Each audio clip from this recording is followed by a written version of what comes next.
도윤은 33살의 나이에 공기업에서 일하며 안정적인 삶을 살고 있었습니다. 아침마다 일어나 출근 준비를 하는 그의 일상은 누구보다 평온했죠. 그의 아내 지수는 30살로 대학병원에서 간호사로 일하고 있었어요. 단아한 외모와 밝은 성격을 가진 그녀는 주변 사람들에게 항상 호감을 주는 사람이었습니다. 결혼한 지 2년이 된 그들은 아직 아이는 없었지만 서로를 아끼며 살고 있었어요. 도윤은 아침에 일어나 커피를 내리며 지수를 바라보곤 했습니다. 가끔은 3교대 근무로 밤을 새우고 들어온 지수가 피곤한 기색으로 소파에서 잠들어 있기도 했죠. 어느 날 아침 도윤은 출근 준비를 하다가 화장실에서 나오는 지수를 마주쳤어요. 이른 시간인데도 지수는 완벽하게 화장을 마친 상태였습니다. 도윤은 의아한 표정으로 지수를 바라보며 물었어요. 아직 6시 반밖에 안 됐는데 어디가 이렇게 서두르는 거야? 지수는 당황한 듯 잠시 말을 고르더니 곧 자연스러운 미소를 지었습니다. 어젯밤 야간 근무 끝나고 바로 당직이야. 오늘은 좀 일찍 출근해야 해서. 도윤은 고개를 끄덕였지만 어딘가 석연치 않은 기분이 들었어요. 지수의 목소리에 감춰진 떨림. 그리고 평소보다 짙게 바른 입술 위의 립스틱이 그의 눈에 들어왔습니다. 그날 이후 도윤은 지수의 행동에서 이상한 점들을 발견하기 시작했어요. 전화가 오면 화들짝 놀라며 자리를 피해 통화하는 모습, 그리고 가끔씩 잠옷이 아닌 고급 속옷을 입고 있는 것도 눈에 띄었죠. 무엇보다 지수에게서 나는 향수 냄새는 도윤이 선물한 것이 아니었습니다. 부부관계도 예전 같지 않았어요. 지수는 항상 피곤하다는 핑계로 도윤의 손길을 피했죠. 도윤은 그런 지수를 이해하려 노력했지만 마음 한구석이 불편했습니다. 점점 멀어지는 아내의 마음을 어떻게 다시 돌릴 수 있을지 고민하던 도윤은 그저 시간이 지나면 나아지겠지 하는 마음으로 참고 있었어요. 지수는 대학병원 3층 정형외과 병동에서 근무하고 있었습니다. 매일 오가는 복도와 병실은 그녀에게 익숙한 공간이었죠. 그러나 요즘 그 공간은 지수에게 특별한 의미를 갖게 되었어요. 바로 정형외과 전문의 한상민 때문이었습니다. 한상민은 38살의 나이에 이미 병원에서 인정받는 의사였어요. 날카로운 눈매와 부드러운 말투는 환자들에게 신뢰감을 주었죠. 처음에는 환자의 상태를 함께 점검하고 뒷정리를 하며 자연스럽게 대화를 나누는 것으로 시작되었습니다. 시간이 지날수록 그들의 대화는 업무를 넘어 사적인 영역으로 확장되었어요. 어느 날 밤 상민은 퇴근하는 지수에게 다가와 조심스럽게 물었습니다. 오늘 저녁 시간 있으세요? 같이 식사라도 할까 하는데. 평소와 다른 그의 제안에 지수는 망설였지만 결국 고개를 끄덕였어요. 그날 저녁. 그들은 병원에서 조금 떨어진 고급 레스토랑에서 와인을 마시며 이야기를 나눴죠. 그렇게 첫 만남은 자연스럽게 이루어졌습니다. 이후 지수는 점점 더 상민에게 빠져들었어요. 그는 도윤이 보여주지 못했던 관심과 배려를 지수에게 아낌없이 보여주었습니다. 고급 호텔 예약부터 값비싼 선물까지 상민의 구애는 지수의 마음을 사로잡았죠. 지수는 도윤에게 당직이라고 거짓말을 하고 상민과 시간을 보내기 시작했어요. 처음에는 양심의 가책을 느꼈지만 곧 그 감정은 상민에 대한 열정에 묻혀버렸습니다. 그녀의 마음속에서 도윤의 자리는 점점 작아지고 있었죠. 지수가 병원 근처 고급 호텔에서 상민과 밤을 보내는 일이 잦아졌어요. 그곳에서 그녀는 간호사가 아닌 한 여자로서 존재감을 느꼈습니다. 상민은 그녀의 모든 것을 사랑한다고 속삭였고 지수는 그 말에 취해 모든 것을 잊었죠. 시간이 흐를수록 지수는 더 대담해졌어요. 도윤의 의심을 피하기 위해 거짓말을 하는 것도 점점 능숙해졌습니다. 그러나 그녀의 마음 깊은 곳에서는 불안감이 자라고 있었죠. 이런 비밀이 언젠가는 드러날지도 모른다는 두려움이 지수를 괴롭혔어요. 하지만 상민과의 관계를 끊을 수 없었습니다. 그녀는 이미 그의 존재 없이는 살 수 없을 것처럼 느껴졌죠. 도윤은 평소보다 일찍 퇴근하여 집으로 돌아왔어요. 아내가 없는 집은 어둡고 적막했습니다. 냉장고에서 맥주 한 캔을 꺼내 마시며 그는 생각에 잠겼죠. 최근 지수의 행동이 이상하다는 느낌이 점점 강해지고 있었습니다. 도윤은 핸드폰을 꺼내 지수의 일정표를 확인했어요. 지수는 언제나 일정표를 도윤과 공유했었죠. 오늘도 당직이라고 적혀 있었습니다. 그런데 어딘가 석연치 않은 기분이 들었어요. 도윤은 충동적으로 지수가 근무하는 병원에 전화를 걸었습니다. 안녕하세요. 혹시 정형외과 병동에 근무하는 간호사 지수 씨 좀 바꿔주실 수 있을까요? 전화를 받은 간호사는 잠시 침묵했다가 대답했어요. 지수 선생님은 오늘 스케줄에 없는데요. 내일 출근하실 겁니다. 도윤의 손에서 맥주캔이 떨어졌습니다. 바닥에 쏟아진 맥주가 카펫을 적셨지만 그는 신경 쓰지 않았어요. 머릿속이 하얗게 변했죠. 지수가 거짓말을 했다는 사실이 그를 혼란스럽게 만들었습니다. 다음 날 도윤은 일부러 회사에 휴가를 냈어요. 그리고 아침 일찍 집을 나서는 지수를 몰래 따라갔습니다. 그녀는 병원이 아닌 다른 방향으로 걸어갔죠. 도윤은 거리를 두고 그녀를 미행했어요. 지수는 도심의 고급 호텔 앞에 도착했습니다.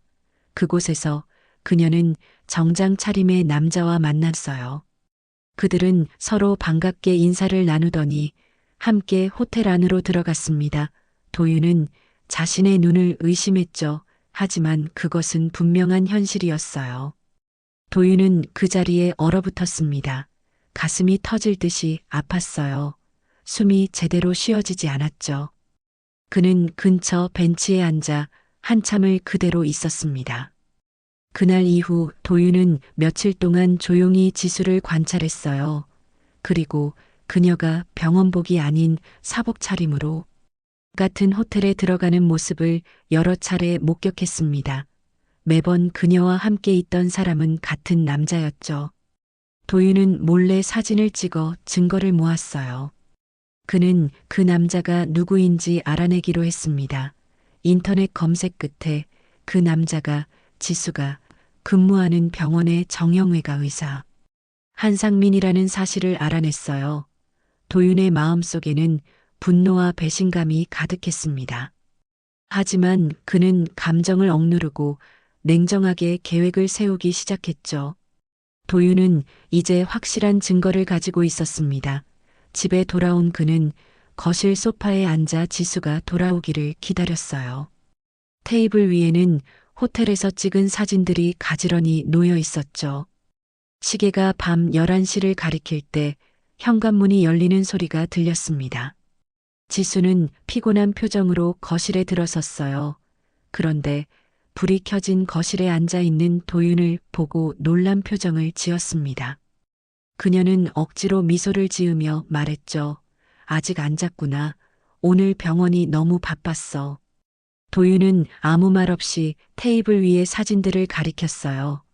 지수의 얼굴이 순식간에 창백해졌습니다. 그녀는 그 자리에 서서 꼼짝도 하지 못했죠. 이게 뭐야? 도윤의 목소리는 평소보다 낮고 무거웠어요. 설명해봐, 지수야. 지수는 입술을 깨물며 말을 잇지 못했습니다. 그녀의 눈에서는 눈물이 흘러내렸죠.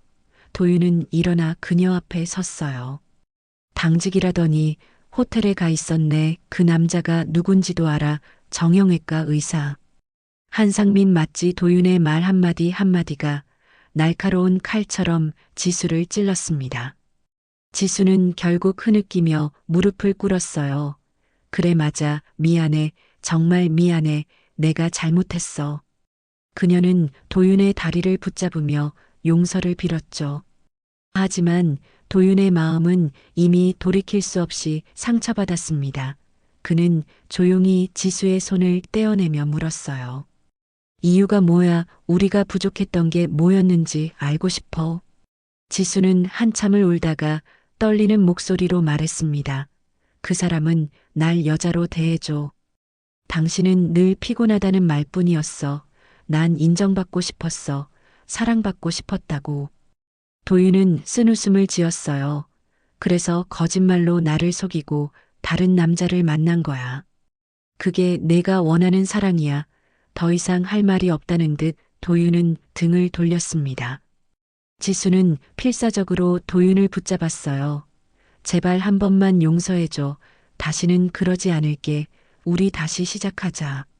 제발. 그녀의 애원에도 도윤의 표정은 변하지 않았죠.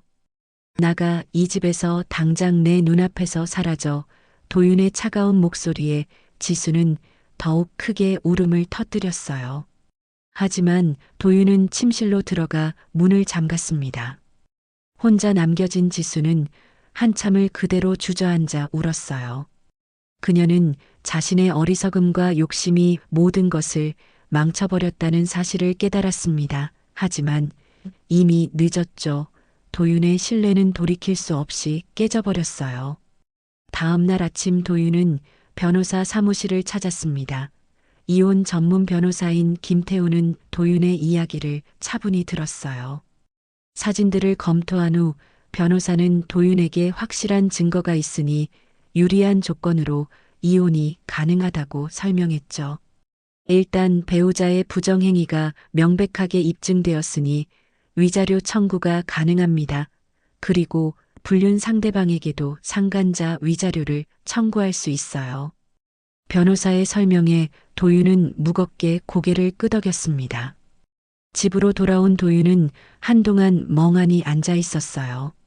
지수의 흔적이 가득한 집안을 둘러보니 가슴이 아팠습니다. 함께 찍은 사진들, 신혼여행 때 모은 조개껍데기 결혼기념일에 받은 선물들, 모든 것이 그들의 행복했던 시간을 증명하고 있었죠. 도윤은 손으로 얼굴을 감싸며 깊은 한숨을 내쉬었어요. 이제 무엇을 해야 할지 막막했습니다. 그러다 문득 한 가지 생각이 떠올랐죠. 도윤은 컴퓨터를 켜고 익명의 이메일 계정을 만들었어요. 그리고 찍어둔 사진들을 첨부하여 지수가 근무하는 병원의 인사팀으로 메일을 보냈습니다. 이메일을 보내고 나서 도윤은 더 이상 머뭇거릴 필요가 없다고 느꼈어요. 그는 짐을 꾸려 호텔로 향했습니다. 당분간은 그곳에서 지내기로 했죠. 도윤은 지수에게 메시지 하나를 남겼어요. 변호사를 통해 연락할 테니 내 짐은 정리해서 나가 있어. 이틀 후 병원에서는 긴급 징계위원회가 소집되었습니다. 익명의 제보로 인해 지수와 상민의 불륜 관계가 드러났죠. 병원 측은 이 문제를 심각하게 받아들였어요. 대학병원의 명예를 실추시키는 일이었기 때문이었습니다. 지수와 상민은 각각 따로 회의실에 불려갔어요. 그들 앞에는 병원장을 비롯한 여러 의료진과 인사 담당자들이 엄숙한 표정으로 앉아 있었습니다. 테이블 위에는 호텔에서 찍힌 사진들이 놓여 있었죠. 회의는 간단했어요. 병원의 윤리 규정을 심각하게 위반한 두 사람에게 면직 처분이 내려졌습니다. 지수는 그 자리에서 울음을 터뜨렸죠. 상민은 창백한 얼굴로 자리에서 일어났어요. 그의 의사 경력에 치명적인 오점이 생긴 순간이었습니다. 병원을 나온 지수는 어디로 가야 할지 몰라 한참을 거리를 헤맸습니다. 집에 돌아갈 수도 없고 친구들에게 연락하기도 민망했어요. 그녀는 결국 작은 모텔을 찾아 들어갔습니다. 좁은 방에 홀로 앉아 모든 것을 잃어버린 자신의 처지를 되돌아보았죠. 같은 시간 상민도 비슷한 심정이었어요. 그는 고급 아파트에 혼자 앉아 술을 마시고 있었습니다. 의사로서의 커리어가 망가진 것도 충격이었지만 그보다 더 큰 문제가 기다리고 있었죠. 아내와 아이들에게 이 사실이 알려진다면 가정도 무너질 것이 분명했어요. 도윤은 변호사의 조언에 따라 이혼 소송과 함께 상간자 소송도 제기했습니다. 상민에게 위자료를 청구한 것이죠. 의료계는 좁은 바늘구멍이라 했던가요? 이 사건은 순식간에 의료계 커뮤니티에 퍼져나갔어요. 상민의 평판은 걷잡을 수 없이 나빠졌습니다. 법원의 판결은 생각보다 빨리 나왔어요. 도윤의 일방적인 승리였습니다. 상민은 상당한 금액의 위자료를 지급하게 되었고, 지수와의 이혼도 도윤이 원하는 대로 진행되었죠. 재산 분할도 도윤에게 유리하게 이루어졌습니다. 지수는 점점 더 고립되어 갔어요. 간호사 자격이 박탈되면서 다른 병원에 취직하는 것도 불가능해졌습니다. 그녀의 이력서는 어디에서도 받아들여지지 않았죠. 지수는 결국 고향으로 내려가 부모님 집에 머물게 되었어요. 한때 밝게 빛나던 그녀의 미래는 한순간에 어둠 속으로 사라져 버렸습니다. 상민의 상황도 마찬가지였어요. 그는 아내와 이혼했고 아이들과도 멀어졌습니다. 대형 병원에서는 더 이상 그를 받아주지 않았죠. 그는 결국 지방의 작은 의원에서 일하게 되었어요. 화려했던 그의 경력은 이제 흔적만 남았습니다. 어느 날 지수는 용기를 내어 도윤에게 전화를 걸었어요. 그러나 그 번호는 이미 변경된 상태였습니다. 지수는 도윤이 자신의 흔적을 완전히 지웠다는 사실을 깨달았죠. 그녀는 한참을 울었어요. 무너진 신뢰는 결코 되돌릴 수 없다는 사실을 이제야 진심으로 이해했습니다. 시간은 계속 흘러갔어요. 상민과 지수는 점점 서로에게서 멀어졌습니다. 한때 뜨겁게 불타올랐던 그들의 관계는 이제 차갑게 식어버렸죠.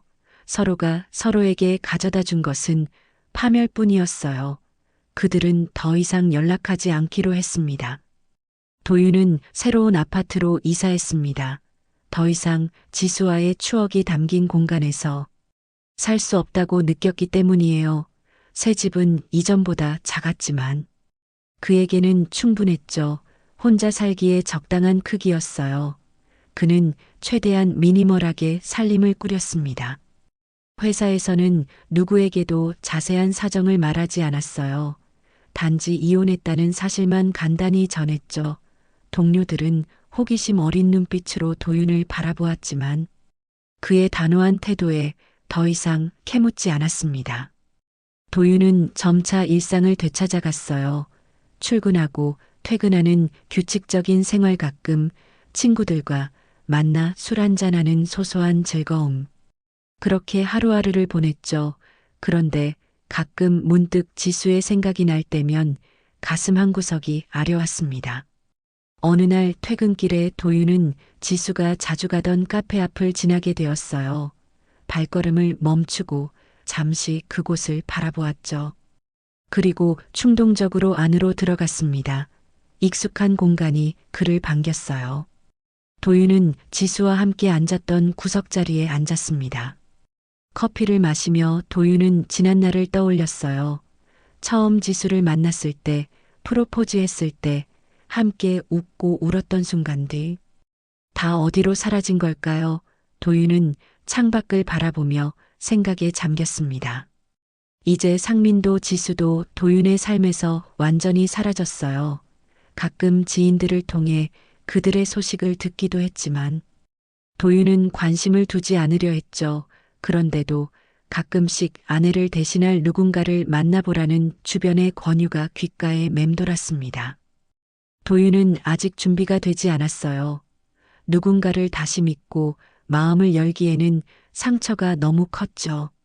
그는 자신의 감정을 정리하는데 시간이 더 필요하다고 느꼈습니다. 하지만 도윤도 알고 있었어요. 언젠가는 다시 누군가를 만나게 될 것이라는 사실을. 그리고 그때는 지금보다 더 현명한 선택을 하게 될 것이라는 것도 알고 있었죠. 지수와의 결혼이 그에게 준 교훈은 크고 깊었습니다. 이제 도윤은 자신의 삶을 되찾기 위해 조금씩 노력하고 있었어요. 취미 생활을 시작했고 자기 개발에도 시간을 투자했습니다. 무엇보다 마음의 안정을 찾기 위해 노력했죠. 상처는 여전히 그곳에 있었지만 이제는 견딜만 했어요. 도윤은 천천히 앞으로 나아가고 있었습니다. 시간이 흘러 봄이 찾아왔습니다. 도윤은 공원 벤치에 앉아 따스한 햇살을 느끼고 있었어요. 그의 옆에는 작은 노트북이 놓여 있었죠. 도윤은 오랜만에 일기를 쓰기 시작했습니다. 과거의 아픔을 글로 정리하는 것이 그에게 위로가 되었어요. 노트북을 열고 도윤은 천천히 글을 적어 나갔습니다. 오늘로 지수와 헤어진 지 1년이 되었다. 처음에는 견디기 힘들었지만 이제는 조금씩 나아지고 있다. 사람은 누구든 실수할 수 있다. 하지만 용서받지 못할 배신도 있다는 걸 난 그날 깨달았다. 도윤은 잠시 글쓰기를 멈추고 하늘을 올려다보았어요. 푸른 하늘에 흰 구름이 천천히 흘러가고 있었죠. 그는 깊은 숨을 들이쉬었습니다. 이제 더 이상 아프지 않았어요. 단지 그 경험이 그를 더 강하게 만들었다고 느꼈죠. 회사에서도 도윤은 승진했습니다. 힘든 시간을 보내는 동안 오히려 일에 더 집중했던 것이 좋은 결과로 이어진 거였어요. 동료들은 그런 도윤을 존경의 눈으로 바라보았죠. 어떤 상황에서도 꿋꿋하게 자신의 일을 해나가는 모습이 인상적이었기 때문입니다.